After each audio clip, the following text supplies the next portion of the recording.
As an evangelical Christian, I am continually bombarded by Democratic candidates who demonize my beliefs, calling them bigoted and intolerant. I love this country, and I love my fellow citizens, and I don't feel the respect and honor for my values and what I believe in. My question for you is, why should I give up things that I hold dear, that I teach my children about, that I share common beliefs with my fellow Christians, things like ending abortion, traditional marriage, and religious freedoms? Why should I give up those things that I love so much and believe so deeply in to vote for an individual like yourself? So, I'm glad you asked the question.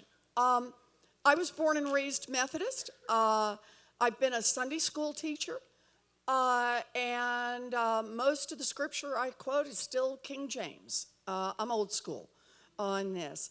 But I don't think you have to be a religious person to have good values.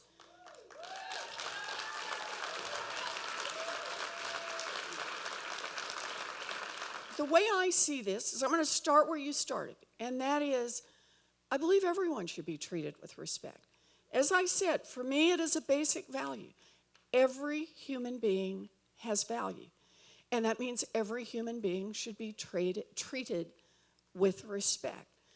And that's true whether we're talking about black or white, straight or gay or trans, whether we're talking about old or young. I think this is really an important part of who we are.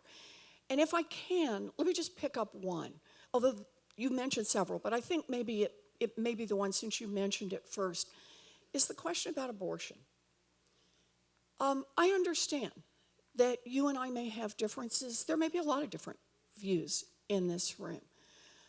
But here's what I'm certain about, and that is a woman who's in the position of trying to decide what she's going to do about a pregnancy that she may not have planned for, may not have hoped for, may have been forced upon her, is a woman who should be able to call on anyone for help. She should be able to call on her partner. She should be able to call on her mom. She should be able to call on her priest or her rabbi or her pastor. But the one entity that should not be in the center of that very hard decision is the federal government. That's how I see it.